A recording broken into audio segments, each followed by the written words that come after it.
Satu hadis, saya lupa matan itu. Matan dia panjang sikit. Kata Nabi apa? Inna minan nas unasun yadkhuluna al-jannah majjana. Qalu wa man hum ya Rasulullah? Qala man kana fi qalbihi hubbal ulama misla dzarrah. Wa kana minan nas unasan yadkhuluna an-nar majjana. Qalu wa man hum ya Rasulullah? Kana fi man kana fi qalbihi bughdal ulama misla dzarrah. Lebih kurang begitu tuan mata dia. Kata Nabi, ada di kalangan manusia dia ini masuk syurga semata-mata, masuk syurga terus. Kata para sahabat, siapa dia itu wahai Rasulullah yang masuk syurga semata-mata ni? Kata Rasulullah, mereka itu yang ada rasa cinta kepada ulama dalam hati dia sebesar zarah je. Dan kata Rasulullah SAW, ada di kalangan manusia yang masuk neraka semata-mata je masuk neraka. Sahabat tanya Rasulullah, siapa dia ya Rasulullah mereka tu? Kata Nabi, mereka itu yang ada dalam hati dia benci kepada ulama sebesar zarah, masuk neraka semata. Sebab kita ingat tuan-tuan dan puan-puan, ulama itu pewaris para anbiya. Siapa yang memusuhi ulama, hakikatnya dia memusuhi para anbiya. Itu disebut oleh para kata-kata para ulama. Jadi kita kena beri penghormatan kepada ulama. Tak tahu kita hormat. Kalau kita tak tahu benda tu, jangan kita kata apa-apa, diam. Hormat kepada dia, sangka baik dengan dia. Jangan kita tomah dia, jangan kita caci dia, jangan kita tolak dia. Walaupun tak sama dengan kehendak kita, sebagai ulama jangan kita benci dia. Takut kita yang salah. Sangka baik kepada ulama, tuan-tuan.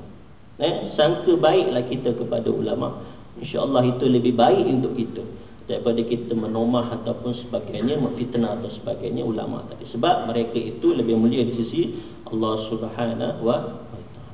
Tuan-tuan dan puan-puan dirahmati Allah Subhanahu. Jadi jaga-jaga. Sebab itu saya baca dalam kitab Tanbihul Ghafilin satu kisah. Hikayat ni, hikayat diceritakan oleh Abu Lais As-Samarqandi. Dia kata apa dalam kitab dia? Bila di padang mahsyar nanti, waktu kita kena hisap, ada seorang lelaki. Hikayat ni mungkin betul, mungkin tak betul tuan-tuan, tapi kita boleh ambil iktibar, ya. Ada seorang lelaki, bila dihisap amalan dia, maka dia ini dimasukkan ke dalam neraka.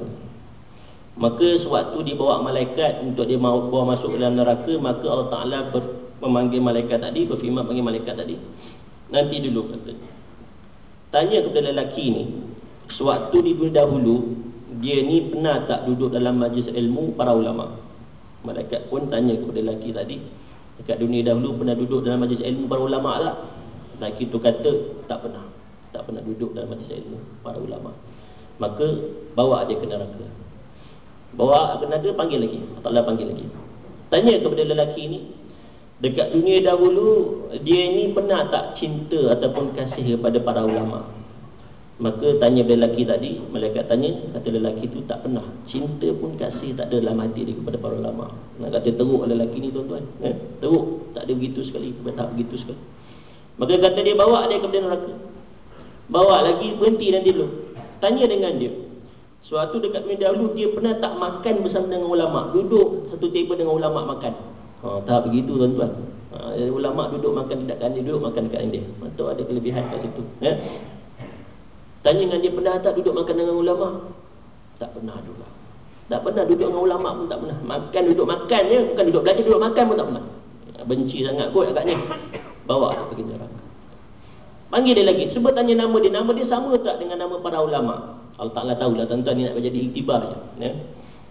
Tengok cek-cek nama dia tak sama, nama dia Bruce Lee ke pun tak tahulah tuan-tuan, ni tak sama dengan ulama punya nama, nama tak sama tuan-tuan, ya. Bawa dia pergi neraka. Bawa tak kata, panggil, tak nak panggil, nanti dulu bawa dia masuk dalam syurga. Malaikat tanya kenapa? Sebab dekat dunia dahulu dia pernah suka kepada seorang lelaki ni, yang lelaki ini dia kasih kepada ulama. Masukkan dia ke dalam syurga. Subhanallah tuan-tuan. Sekarang tahap begitu, tak ada apa yang mustahil di sisi Allah Subhanahu wa ta'ala kalau kita ambil pengajaran daripada hikayat tadi. Jadi tuan-tuan dan puan-puan dirahmati Allah Subhanahu wa ta'ala, khulasah dia saya rasa cukup setakat ni. Banyak lagi pengajaran kita boleh ambil, tapi cukup setakat ni nak ceritakan begini muslimin dan muslimat, bahawa jangan kita memusuhi para ulama. apa sekalipun kekurangan yang ada pada dia. Ya tuan-tuan ni, apa sahaja kekurangan yang ada pada para ulama, kita kena ingat kita lagi banyak kekurangan. Jangan kita hina dia, jangan kita fitnah, jangan kita caci dia. Lebih baik kita ambil sikap diam. Serahkan kepada Allah Subhanahu. Itu lebih baik bagi kita. Sebab kita banyak yang tak tahu daripada tahu. Jangan kita tomah atau sebagainya. Ada kata pula macam ayam pin dan sebagainya. Tak patut sampai tak begitu merupakan tuan-tuan. Tu kurang ajar nama dia tuan-tuan. Tak patut sampai ke tahap begitu. Muslimin dan muslimat yang dirahmati Allah Ta'ala, hormati para ulama. Sebab itu tuan-tuan dan puan-puan, kita ni bila menuntut ilmu dengan ulama ni, jangan cakap kita menuntut ilmu. Kalau ada ulama tu, kalau boleh kita berkhidmat untuk dia. Berkhidmat macam ni tuan-tuan. Berkhidmat, tuang air untuk dia, angkat buku untuk dia, angkat barang-barang dia, tolong khidmat untuk dia tu. Itu satu adab yang baik untuk kita dapat keberkatan ilmu.